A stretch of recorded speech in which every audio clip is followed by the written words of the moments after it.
Bienvenue dans ce podcast dédié aux entrepreneurs et dirigeants de petites entreprises, ainsi qu'à tous ceux qui s'intéressent à leur quotidien et à leurs enjeux.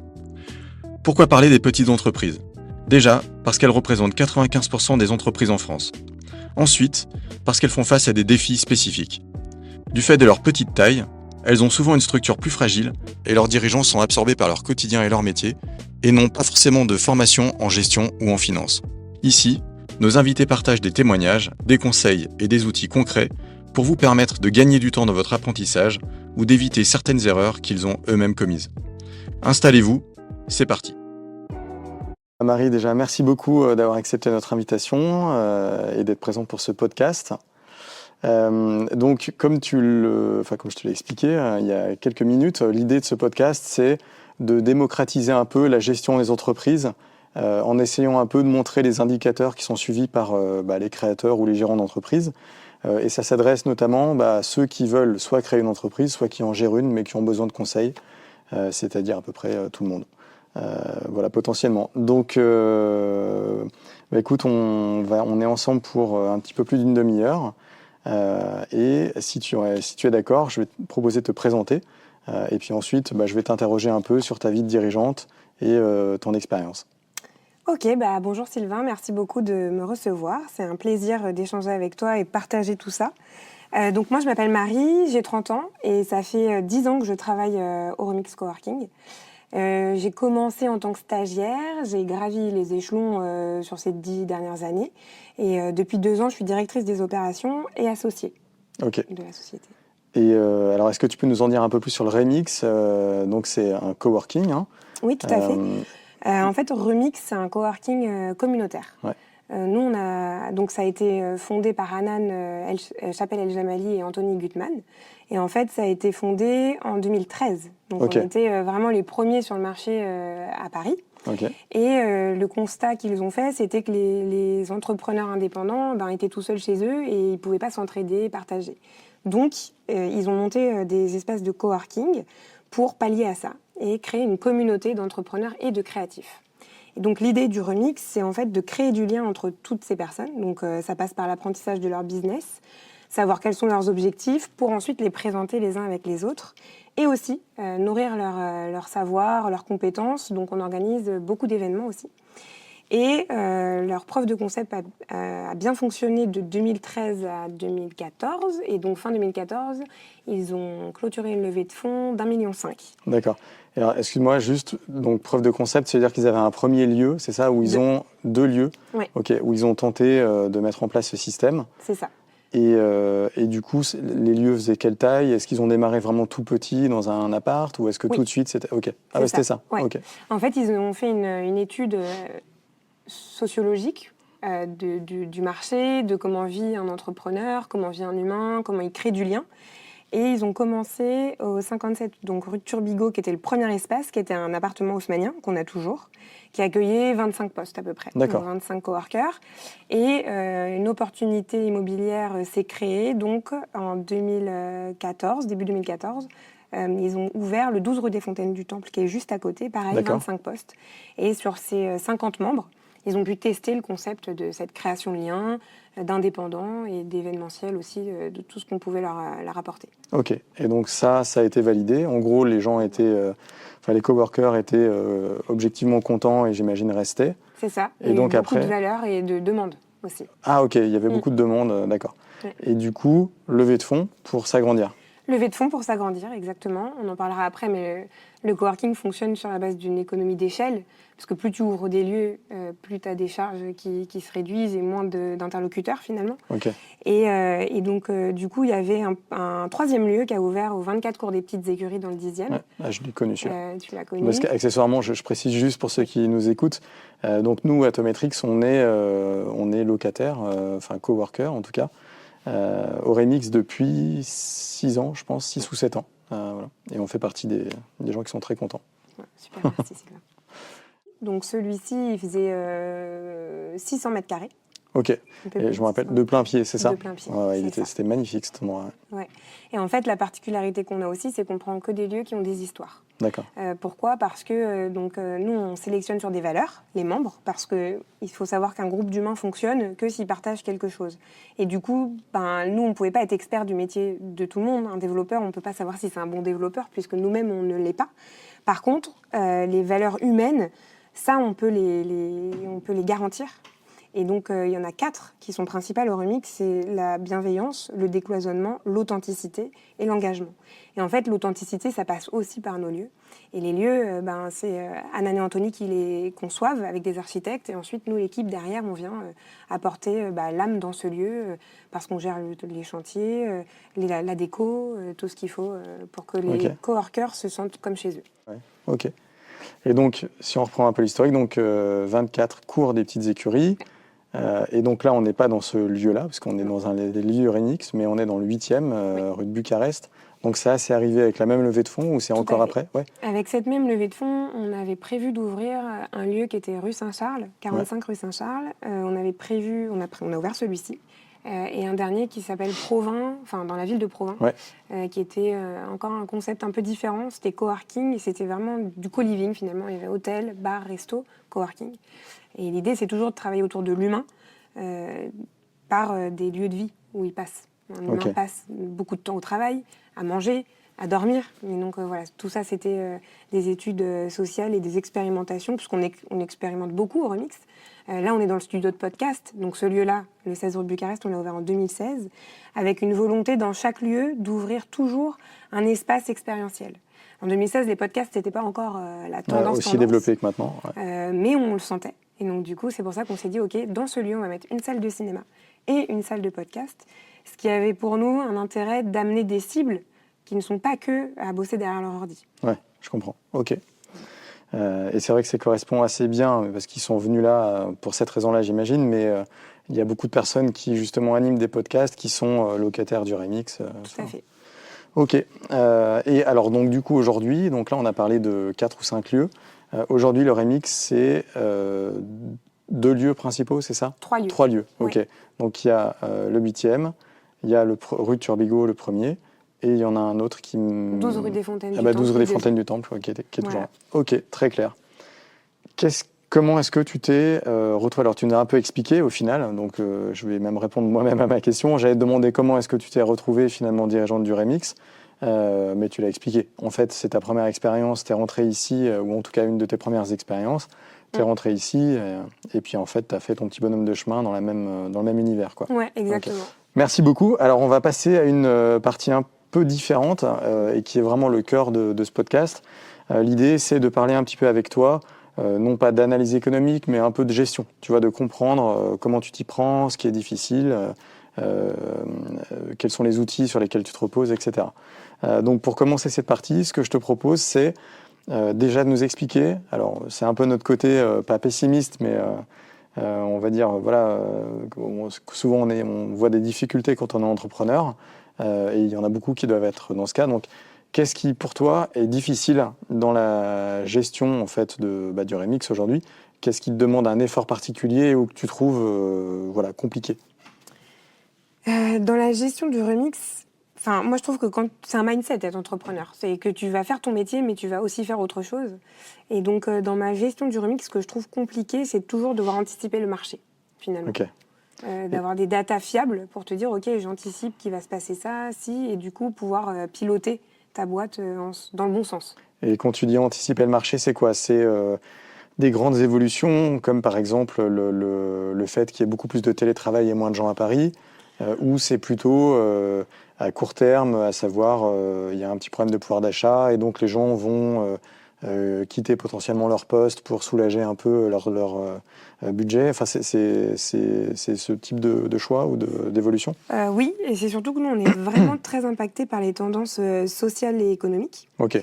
Parce que on a le coworking, c'est une offre hyper flexible. Donc, tu peux partir en 2 mois, mais tu peux venir aussi. Et du coup, tu es tout le temps en train de piloter des engagements assez courts et flexibles, justement.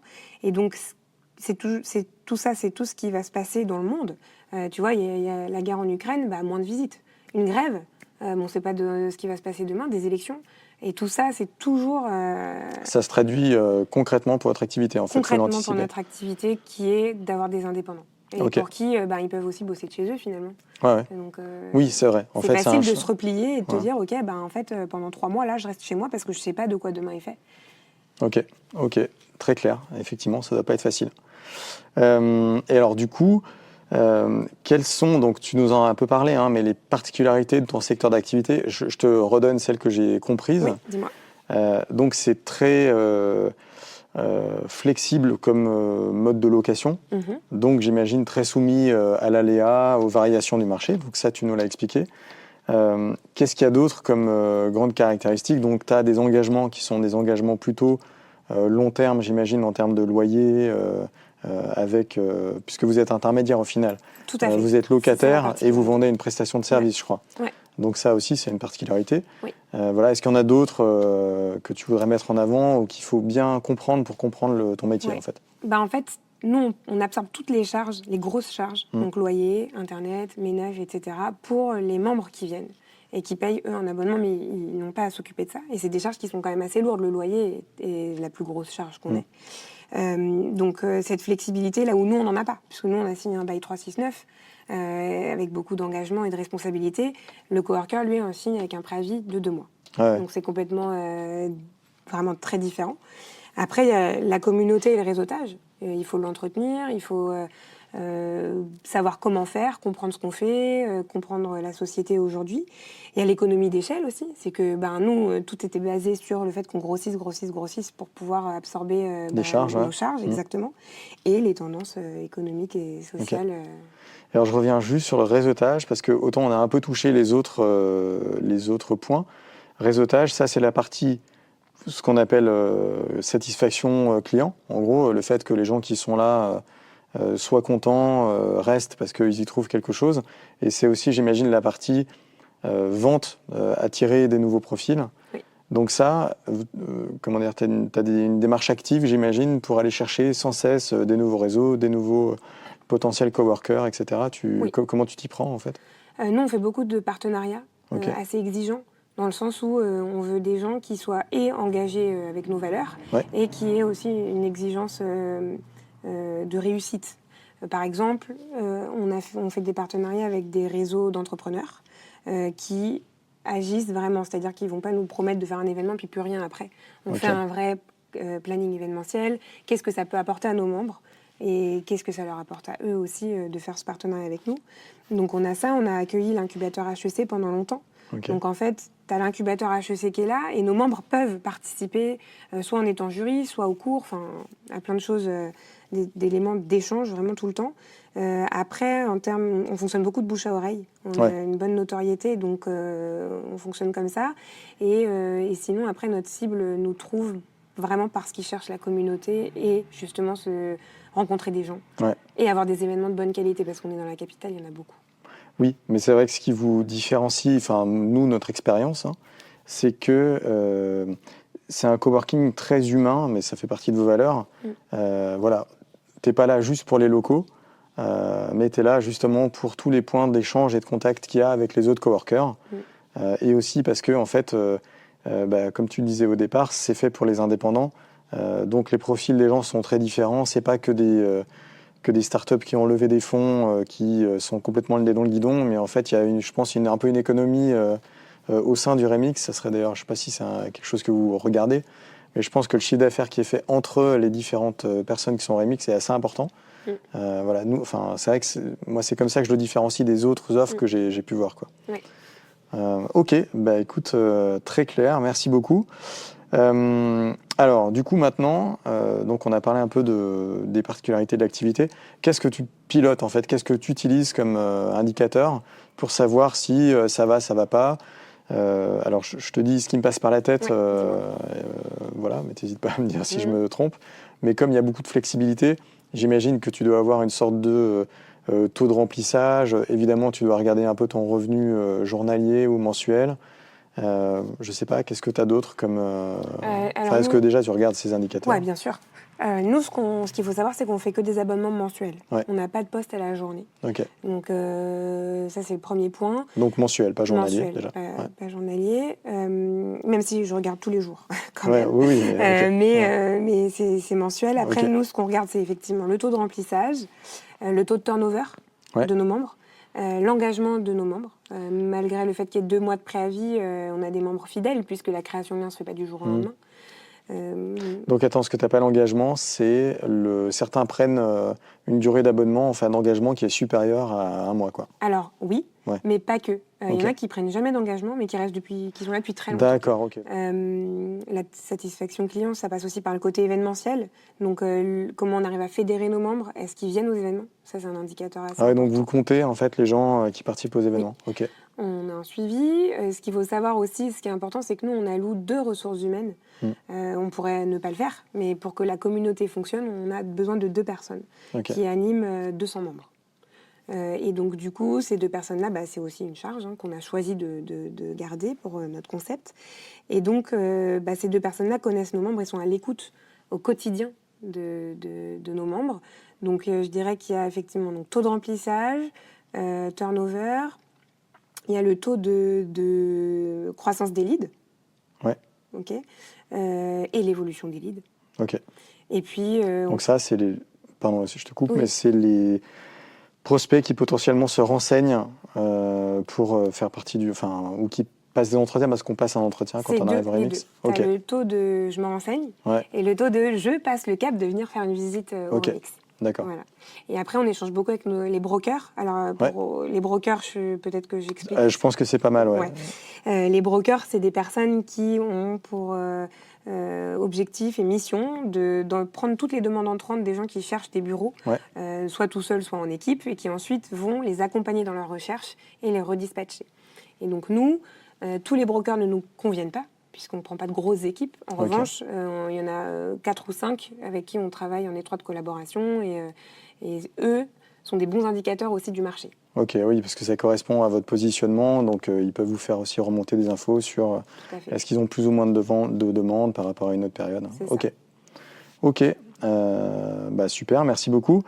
Alors, un petit point sur les outils, donc pour voir un peu ces indicateurs. Qu'est-ce que tu utilises au quotidien comme type d'outils? Alors, tu vois, ça peut être de nature financière ou simplement organisationnelle, si tu as un calendrier partagé. Enfin, voilà, l'idée, c'est un peu de réfléchir à quels sont les outils qui, toi, te semblent importants. Des logiciels, tu peux citer des noms.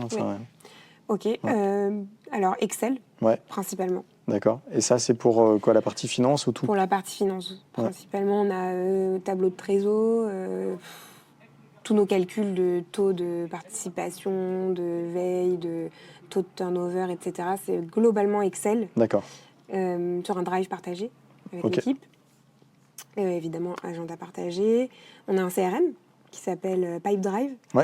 On utilise des outils comme PandaDoc pour pouvoir faire des devis. Ok. Qu'est-ce qu'on utilise encore? WhatsApp, beaucoup. Oui, ça, c'est sûr. WhatsApp, beaucoup. Et Slack, du coup. Slack aussi. On utilise un logiciel propre au coworking qui s'appelle Nexulus, sur lequel on a tous nos membres. La gestion des salles de réunion, de l'espace qui est occupé, pas occupé, de la facturation. C'est une sorte d'intranet pour moi. En fait, c'est vraiment le portail que tu utilises quand tu es coworker pour, comme tu dis, réserver les salles, voir tes factures, etc. Et nous, de notre côté de gestion, c'est toute la data financière quand même qui part de là, et ensuite qu'on redispatche en tableau Excel, etc. Et alors du coup, juste pour focaliser un peu sur ce point, donc les fichiers Excel dont tu parles, c'est vous qui les produisez, c'est ça? Tu vas chercher des données financières, j'imagine, auprès de ton expert comptable, des données plus métiers dans les différents outils que tu viens de mentionner? Oui. Et tu les croises sur un fichier Excel? C'est comme ça que tu fais? En gros, c'est comme ça qu'on fait, oui. Ok. Et tu le regardes à quelle fréquence, en fait, ce J'en ai fichier? plusieurs. Il y en a un que je regarde tous les jours, c'est le tableau de trésorerie. Tous les jours. Ok. Pareil pour le suivi des leads. La croissance des leads, je le regarde quasiment tous les jours. Le CRM tous les jours aussi, puisque c'est de là que viennent nos leads. PandaDoc, si j'ai des devis à faire... ça, tu le vois, tu le regardes pas, mais tu le vois. Slack, WhatsApp au quotidien aussi. En fait, tous, c'est des outils quotidiens. Écoute, très clair. est-ce que, si on continue un peu sur les outils, tu as une idée d'un outil parfait ou de quelque chose qui te manque et que tu aimerais avoir, mais qui n'est pas disponible ou qui n'a pas été inventé Ouais. Ah ouais? J'ai une idée assez précise. Ah ouais. Et tu veux le partager avec nous, sachant que quelqu'un va te la piquer, hein, si jamais tu... Mais avec plaisir. Voilà, je serai le bêta-testeur de cette idée. En fait, moi, je me vois un peu comme un pilote d'avion, Ouais. tu vois, où je dois avoir une vision 360 ou presque de ce qui se passe. Ouais. Et à chaque fois que j'essaie de l'avoir, il me manque un truc. Ok. Et j'aimerais bien avoir à gauche toute ma vision data marché, Mhm. fiable en temps réel, que je ne dois pas aller chercher quand j'ai besoin de prendre une décision et repartir dans des éléments d'analyse et tout ça. Et à droite, moi où je suis, Ok. avec toutes mes données remontées voilà, sur un tableau comme ça, Ok. et me dire, ben voilà, maintenant, là, je dois réfléchir à ça, je vais à gauche ou je vais à droite, ou tout droit. Ok. Ça, c'est vraiment ce qui me manque, c'est d'avoir une vision très claire Contextualisé. en temps réel. Ouais, c'est ça. Ok. C'est- Et ta data marché, ça serait quoi? C'est tes concurrents? C'est ou tous les... Parce que tu vois, tu parlais un peu d'évolution sociologique, d'événements type élection, donc sociaux. Oui. C'est ça, en fait, qu'il Alors, faudrait... Oui, c'est ça, plus des chiffres. Ouais. Et aussi ce qui se passe, parce que le marché du coworking il est quand même beaucoup plus actif et avancé, par exemple, aux États-Unis. Ouais. Et donc, il nous ressemble beaucoup plus aux États-Unis qu'à Paris. Et D'accord. donc, aux États-Unis, il se passe des choses, mais il faut aller chercher l'information. Ok. Tu vois. Je suis pas en train de nourrir mon chat GPT pour lui dire toutes les 2 secondes où on en est où, est-ce que tu peux me dire ça. En fait, c'est chronophage, ça prend du temps. Donc, bien sûr, on se renseigne. Mais j'aimerais bien avoir un outil qui me fait des petits pop-up, voilà, et peut-être que je pourrais le créer moi, j'en sais rien, mais en tout cas, j'ai pas ça aujourd'hui. D'accord, ça d'accord. me manque. Ok, je comprends. Merci beaucoup. Petite question sur tes interlocuteurs au quotidien. Donc, tu as parlé de l'équipe qui anime le coworking. Est-ce que tu as d'autres interlocuteurs? Souvent, c'est experts comptables, avocats. Oui. Voilà. Je ne sais pas si c'est aussi tes interlocuteurs. Oui. Ouais. Alors, expert comptable, on a nos clients. L'équipe, donc dans l'équipe, j'ai l'équipe opérationnelle, mais l'équipe associée aussi. Ouais. Et nos fournisseurs. Ok. Et avocat, non. Avocat, si. Ah ouais. Si. Avocat, je dirais que c'est pas la majeure partie du temps, mais bien sûr. Ouais. Ok, c'est pas en continu en fait. Non, c'est pas en continu. D'accord. Moins. Et l'expert comptable, tu as des échanges à quelle fréquence avec Nous, l'expert comptable, on a des échanges toutes les semaines, je pense. D'accord, ok. Et tu as des tableaux de bord toutes les semaines ou non? Non. C'est plus toi, tu gères tes tableaux de bord de ton côté Oui. et du coup, tes interactions avec lui, ça porte sur quoi? C'est des demandes de conseils C'est plutôt de la vérification aujourd'hui. D'accord. Mais sinon, dans l'idéal, Ouais. ce serait plutôt des demandes de conseils, comprendre on en est où. D'accord. Est-ce que ce que je lui envoie est assez simple? Est-ce qu'il comprend bien pour éviter les erreurs? Ok. Et puis être accompagné enfin, vraiment être accompagné pour la meilleure gestion de la boîte. Ok. C'est ça que j'aimerais bien avoir. Ouais. D'accord. Ok. Bah écoute, très clair. Est-ce que tu utilises l'intelligence artificielle? Je pose la question, mais oui. Ah oui. Ouais. Et pour quel type de tâche? Alors, avec parcimonie toujours, Ouais. parce que les datas, il faut les maîtriser, je pense, avant de pouvoir prendre ce que l'intelligence artificielle te donne. Ouais. Moi, je l'utilise beaucoup pour remodeler des textes, par exemple, où je dois écrire un mail un peu juridique, plutôt financier. Donc, j'ai toute la donnée, mise n'importe comment, et là, je demande à l'intelligence artificielle de me le reformuler avec des termes plus juridiques. Ok. Voilà. Donc là, tu vas sur ChatGPT, en gros. Oui. Ok. ChatGPT, je l'utilise aussi pour faire des présentations. Ouais. Par exemple, je fais une présentation toute moche et je la balance dans une intelligence artificielle qui va me faire un truc super beau. Gain de temps. Et ça, c'est ChatGPT aussi ou c'est un autre... c'est un autre truc. Ça fait partie de ChatGPT. De la suite, ouais. Ok. Bah, celle-là, je suis bien preneur. Ok, je te la donnerai. Merci. Ok. Alors là, on passe dans une nouvelle partie. Donc déjà, il faut que tu sois à l'aise pour en parler, mais je pense que c'est quelque chose qui est vraiment utile pour les gens qui vont nous écouter, puisqu'on ne nous écoute pas encore, et qui concerne les difficultés. Ouais. Est-ce que tu as déjà connu des difficultés dans ta vie de dirigeante? Est-ce que tu peux nous en parler un petit peu Oui, bien sûr. Alors, moi, je suis devenue dirigeante de Remix en début 2022. Ouais. Mais avant ça, j'étais le bras droit des fondateurs dans tout ce qui se passait au Remix, à savoir la pandémie et la fin de cette pandémie, parce que ça a impacté tout le monde, finalement. Et nous, ça nous a impacté parce que, évidemment, tu peux plus recevoir les gens dans un établissement recevant du public comme avant. Donc ça a été une première difficulté financière qui nous a pris du temps. Et puis... Et donc, excuse-moi, donc nous, on était remixeurs à l'époque où il y a eu le Covid. Et alors, nous, le premier, on l'avait vraiment respecté, donc chacun était chez soi. Donc là, pour moi, le Covid, le remix était complètement vide, du coup, j'imagine, il était fermé même. On a dû fermer 1 mois et demi. Ouais, c'est ça, ok. Très bien. Et moi, je me rappelle du retour où vraiment on devait être, 10 peut-être en totalité, quoi. Il n'y avait plus personne. Donc en gros, c'est quoi? C'est que tout le monde s'est désengagé, en fait. Alors non. Figure-toi que ça, c'est une chance qu'on a eue qui nous a mis à moyen terme dans une difficulté économique, c'est que nos coworkers sont fidèles. On a une communauté fidèle de membres. Et donc, certains ont dû partir parce que, évidemment, ils n'avaient plus les fonds. Et il y en a beaucoup qui sont restés quand même. Donc, il y a 1 mois et demi, on s'est assis sur 1 mois et demi complet de chiffre d'affaires. D'accord. Parce qu'on a dû fermer nos espaces, donc on n'a pas facturé. Après, évidemment, on a fait avec les moyens du bord. Les gens qui devaient partir, on les a accompagnés dans leur départ, tout en essayant de garder au max ce qu'on pouvait, nous, en termes de chiffre d'affaires, pour ne pas mourir. Et donc, les coworkers avaient le droit de venir, on avait le droit de rouvrir. Et puis nous, en termes de coworking, on est un tiers-lieu. Donc, les décrets ne tombaient pas pour les tiers-lieux. Ça tombait pour les bureaux, mais pas pour nous. Donc, nous, on essayait de comprendre où est-ce qu'on se situait. Vous étiez dans un flou juridique. C'est ça. Donc, bien entendu, on ne prenait aucun risque. On avait un super office manager à l'époque qui a géré ça vraiment très bien. Et la chance qu'on a eue là-dedans, c'est qu'on on connaît parfaitement la santé financière de notre société. Plus, on ne fait pas de surbooking, on est transparent et on est honnête avec tout le monde. Donc, on ne survend pas d'abonnement. Heureusement, puisqu'on était quand même quasi complet, enfin complet sur un site, quasi complet ici. Et donc, il a fallu que tous les abonnements hot desk soient fixés. D'accord. Et on avait la place pour. Mais heureusement, parce que si on avait fait du surbooking, on aurait dû...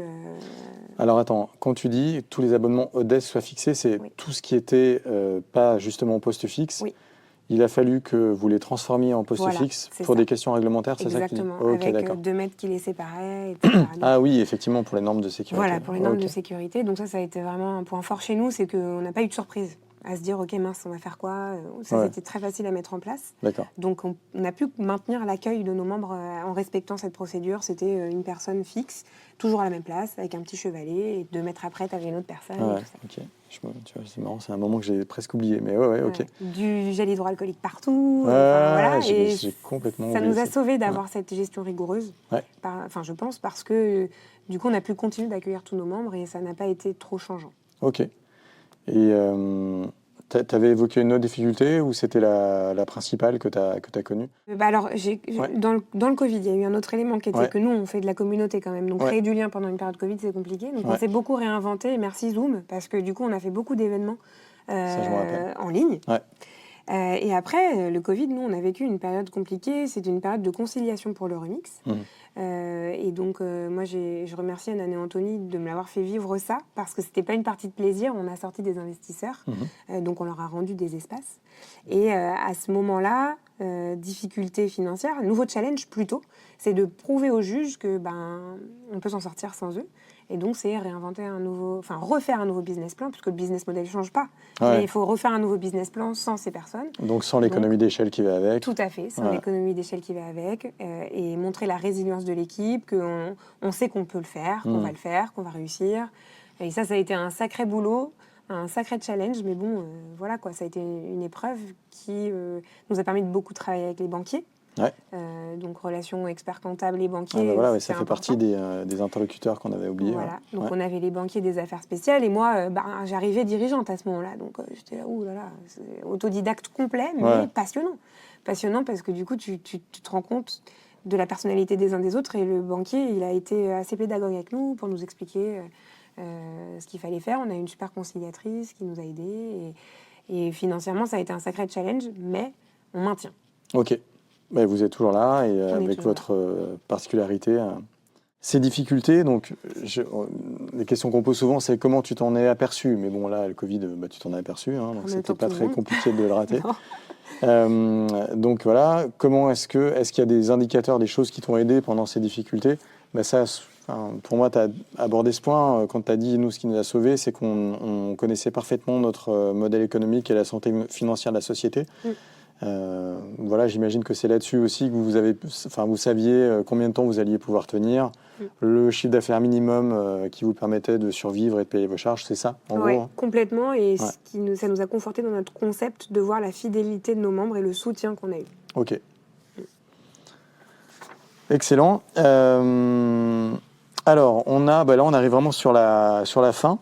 Donc là, c'est plus une petite partie conseil, on va dire. Donc, quels seraient les conseils que tu te donnerais à toi-même au moment où tu as commencé, ou alors que tu donnerais aux autres dirigeants qui potentiellement font la même activité que toi? Ouais.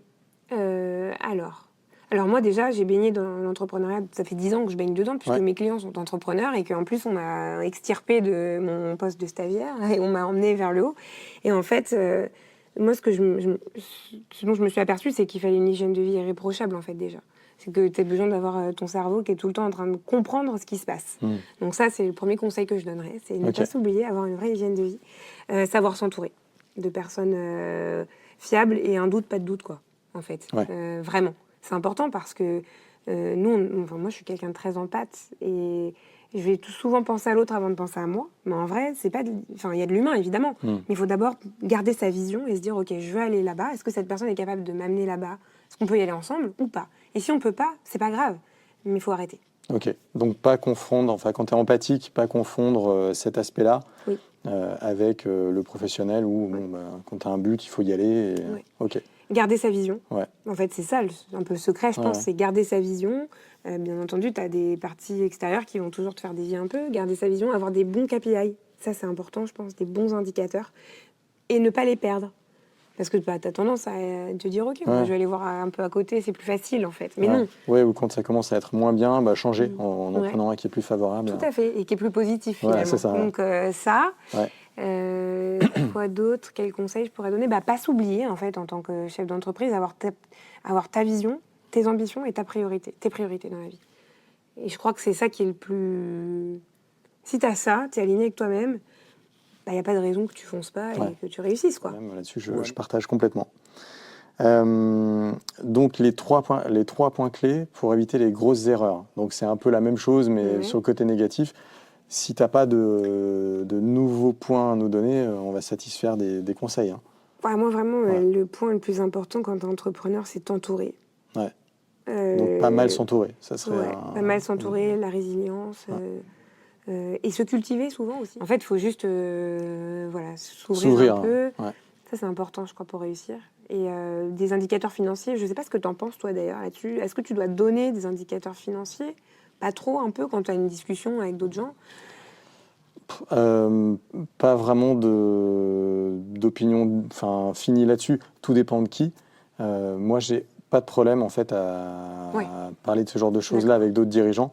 Maintenant, c'est sûr que si c'est pile un concurrent frontal où tu sens tout de suite qu'il te demande ça parce que c'est plus de la curiosité qu'autre chose, là, j'y vais pas. Mais après, je sais pas, c'est pas plus mal de...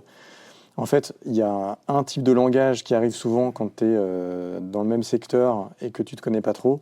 C'est des espèces de discussions où tu parles sans parler. C'est-à-dire que tu vas dire des choses qui sont vraies, mais qui sont générales, et tu ne rentres jamais dans quelque chose de spécifique pour ne pas trop donner d'infos à l'autre et tout. Il faut savoir maîtriser ça parce que parfois, tu peux pas te faire autrement. Mais c'est vrai que ça t'apporte assez peu de choses au final. Alors que je pense que quand tu prends quelqu'un qui n'est pas dans ton secteur d'activité, là, tu n'as pas de problème à lui donner des chiffres et des choses précises sur ce que tu fais. Et en plus, il aura un regard externe. Et ça t'apporte beaucoup plus, en fait, d'aller plus spécifiquement dans le détail de tes indicateurs, de la taille de ta boîte, du nombre de personnes que tu gères et tout. Voilà. Donc, peut-être plus simple à faire avec quelqu'un qui n'est pas dans ton secteur d'activité. Mais ça ouvre des portes, quoi. Du coup, il ne faut pas hésiter à non, bien sûr, à le faire. Et c'est vrai que c'est toujours pareil. Si tu donnes des infos trop générales, on va te répondre, mais de manière générale, et donc ça va être moins valorisable, quoi. C'est clair. Alors, Dernière question, et puis après, c'est une sorte de petit quiz, mais aujourd'hui, on va l'inverser, le quiz. Donc, dernière question.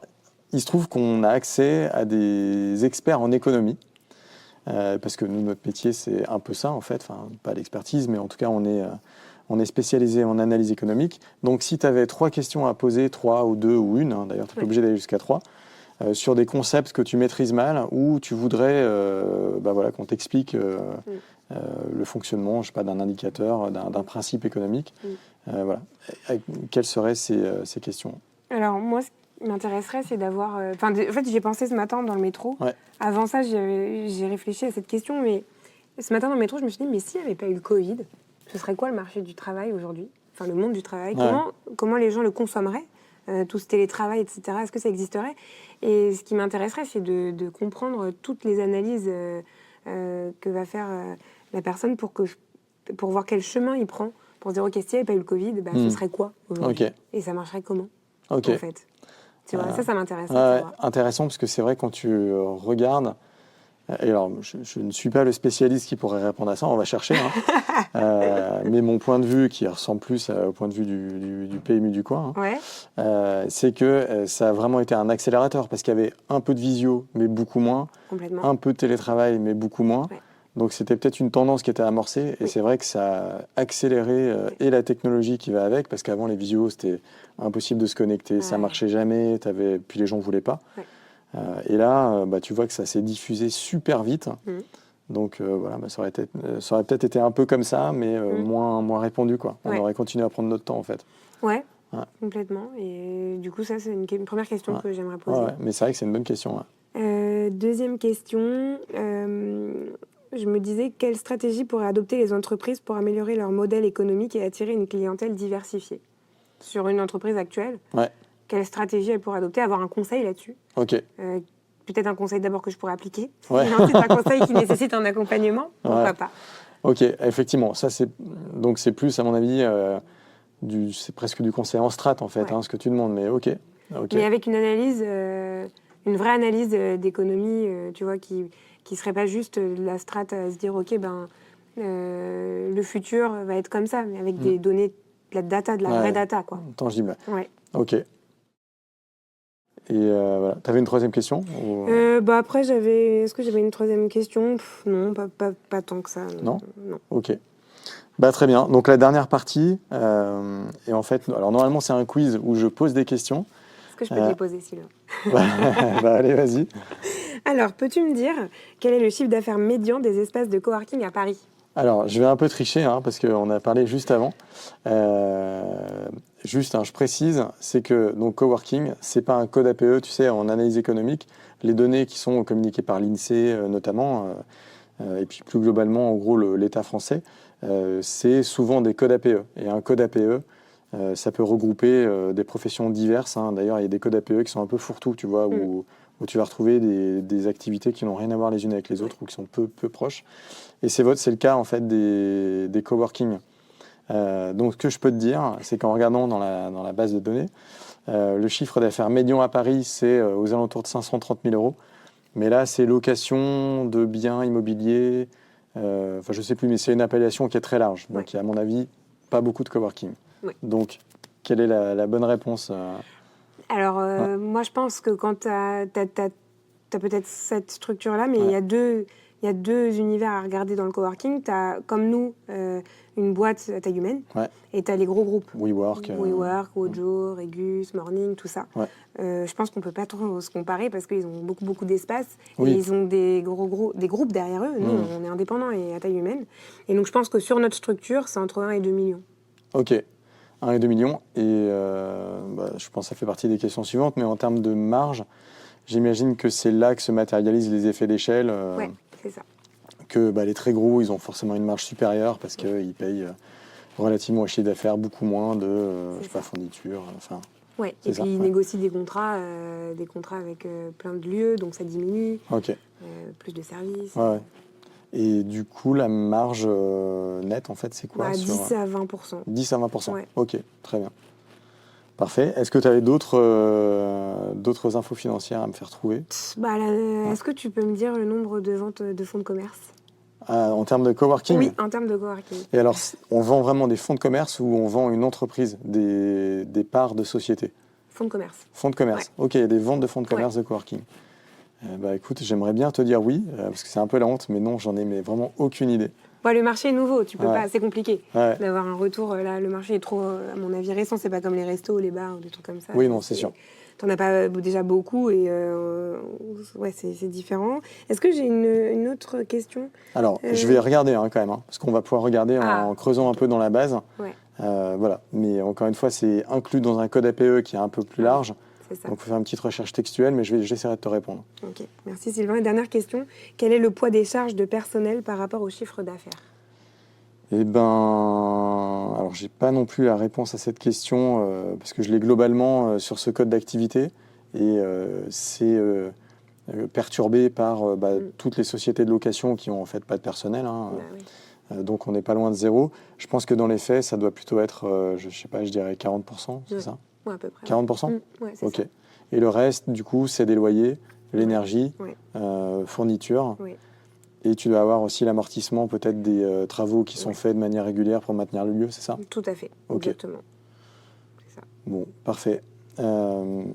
D'autres questions? Non, à Non. part que j'aimerais bien te retourner toutes ces questions. Ouais. Pour mon secteur d'activité, tu veux dire? Ouais. Eh ben, écoute, nous, on fait je pense qu'on est un peu comme le coworking dans l'univers des locations immobilières. Je ne crois pas qu'on ait un code d'activité qui corresponde exactement à ce qu'on fait. Nous, déjà, je crois qu'on est dans un code d'activité service et au final, ce qu'on fait, c'est plus maintenant de l'édition de logiciels. Et dans l'édition de logiciels, tes principaux coûts, c'est de la main-d'œuvre. Donc, on est, à mon avis, au-dessus des ratios qu'on évoquait pour le coworking. C'est des frais, alors c'est un peu des achats directs, mais c'est des frais de base de données, d'hébergement de données qui sont aussi assez élevés. Et là aussi, tu as un effet d'économie d'échelle, mais qui se limite, quoi. C'est-à-dire que, en gros, plus tu as de flux, plus tu as de clients, plus tu as des sauts, en fait. Donc, tu vas pouvoir supporter jusqu'à tant de clients avec telle infrastructure. Et puis après, tu vas devoir changer d'un coup. Et donc, tu as un gros investissement quand tu dépasses un certain seuil, par exemple. D'accord. Voilà. Qu'est-ce qu'on a d'autre? Le loyer, c'est une partie des frais. Et puis, tu as des frais, effectivement, de marketing, de vente. Qui sont aussi qui sont non négligeables. Ok. Voilà. Ok. Merci. Écoute, je te remercie beaucoup. Moi, j'ai trouvé ça hyper instructif. Merci, Donc, Sylvain. j'espère que les gens qui nous écoutent auront la même opinion. Bah oui. Et puis, voilà, on essaiera de trouver des spécialistes pour répondre aux questions que tu as posées. J'en aurai peut-être d'autres aussi. Ok, faut pas hésiter.